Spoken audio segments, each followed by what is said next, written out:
So I'm about a week behind bottling that mead, which doesn't matter because it needs to sit anyway. You just don't really want it sitting with all the dead yeast for that long, right? We wouldn't want it sitting in that carboy downstairs for 6 months. So we're gonna bottle it up. I'm just sanitizing with bleach, so 1 tablespoon to 1 gallon. You don't need to rinse. I'll double check. Yeah, let me double check. Okay, yeah, that's the general normal arguments about it, and then people just saying, why don't you use Star San, which we'll get to eventually.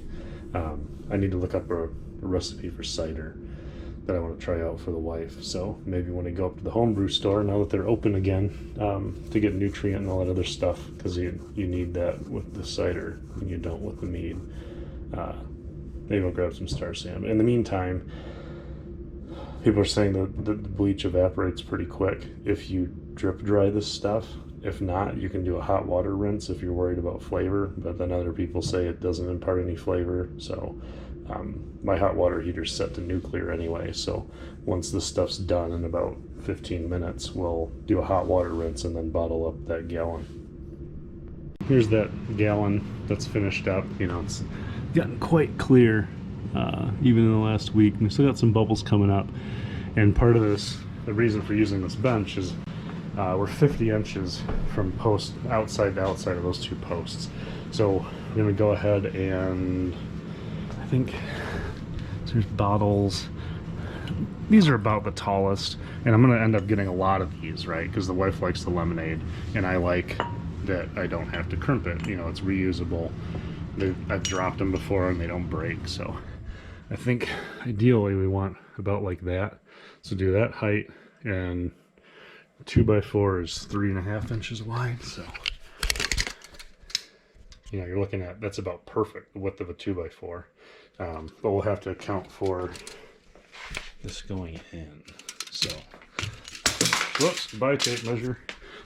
So, yeah, so that it's going to angle. So it needs to come out a little bit. So we'll space the back off with some scrap plywood that we got up in the garage before we screw the thing on. Or I could do it. No, I don't want to do a hole. That is a hole 2x4 wide though. So I could just use a scrap piece of 2x.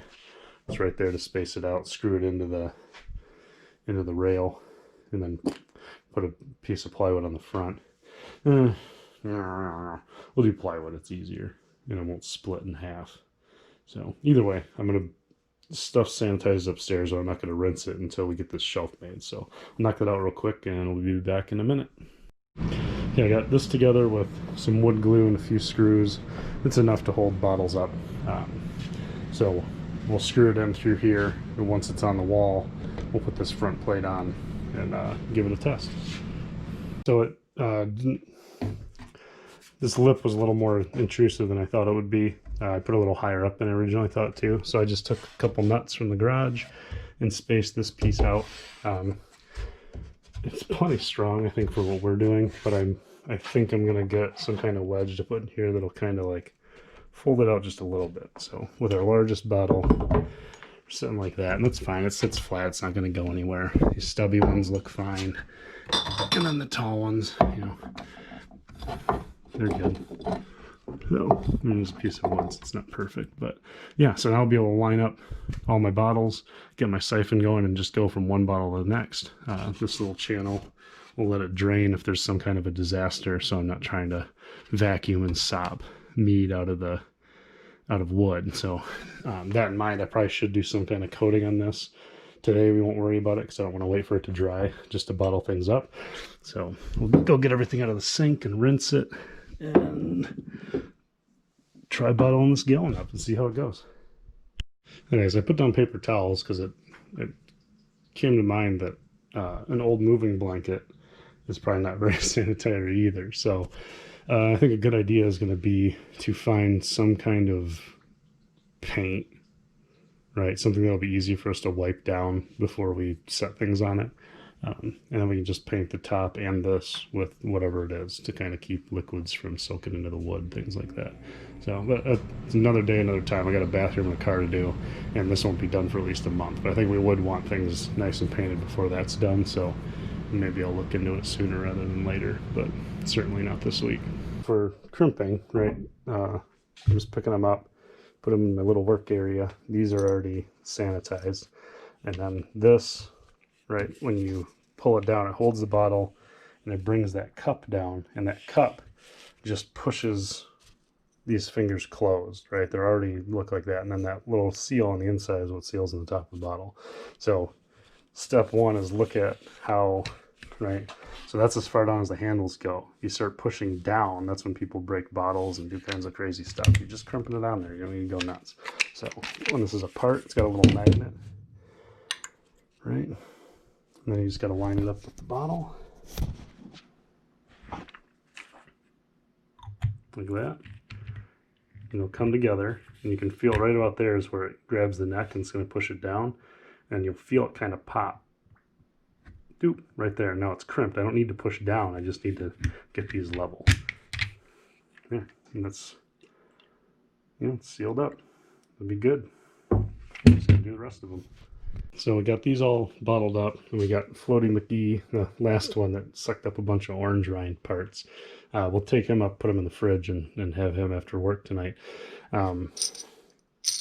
Yeah, so then I'll bring the rest of this stuff up. I think I'll bring up one of the empty lemonade bottles and just take the measuring cup and see how much actually fits in there, so we can get an idea of how close we were. Now, if we got 8 out and have that much left, it may be that those are only a 24-ounce container. They might just look bigger than they actually are. I figured they'd be a liter, but no label. It's hard to tell. So yeah, we'll figure that out, and we'll figure out how to kind of filter the junk out of this so that we can salvage a little more of the goodness inside.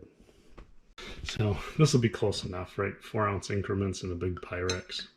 So we're not going for, we don't need to know super accurately how much they hold, but I just want to get an idea how much we're actually doing. The 26. So yeah, about 26 ounces, a little more than 24.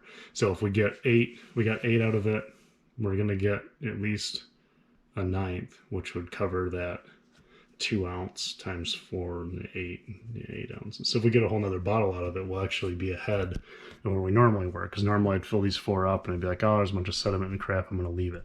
But I was thinking about it, and the very first batch I didn't even have a siphon. And I just did the dirt ball thing. What the hell is this? That's supposed to be on the siphon. Maybe that's why I was sucking shit up. Oh. It's fine.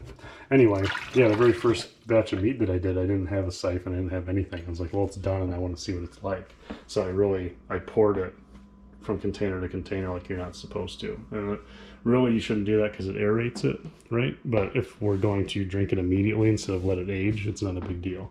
So I'll get some bowls out, make sure they're clean. We'll pour out that 1 gallon and see how much we get out of the remnants. Okay, looks like that people are asleep, but that's separated a lot. So at a minimum, if it's not clear enough for my liking to risk drinking it, we'll pour off as much as we can into another container and put it right back in the fridge and let it separate some more. But we'll see what it looks like. We'll pour it into a glass. So this is just filtered with a paper towel, and it's really hazy, but it's kind of expected because it got shooken up and things. When I poured it, I was super careful because I was doing the whole container, and didn't pour any of the hazy stuff, the clearly hazy stuff and yeast and things like that into the containers. And I had them in those, well, no, I was using the glass milk bottles. So I put them in the glass milk bottles because they held, it only took 2 of them to hold it all. And then I'd set them in the fridge and let all the particulates settle, and then I'd pour them back out, rinse that particulate out. I did that a few times to kind of get them clear. And there's drops and things that you can put in these to help the particulate settle down. So with this one, I mean it's 16 ounces. It'd be nice to keep, but at the same time, we got 5 gallons on the way. So I'm not super concerned about it, but I do want to see what happens. So I'm just going to slap some saran wrap over the top of this and put it in the refrigerator and see what it looks like when I come home tonight. If everything's settled to the bottom, then I'll pour the good stuff off the top. And then if we save 8 of the 16 ounces, that's a win. Okay, I mean, that separated out pretty well. It's not It's not nearly as clear as everything that got bottled, but I'm okay with that. I don't think it's going to give me the pea poops.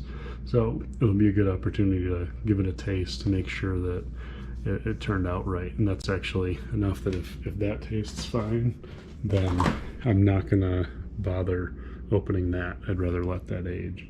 So we'll just put a little note on it that it was the last bottle. Maybe we'll put an L. So I'll start putting the dates, and then the last one bottled will get an L next to it so that I know that, hey, that one might have pieces of orange in it, or might be a little more hazy than the others.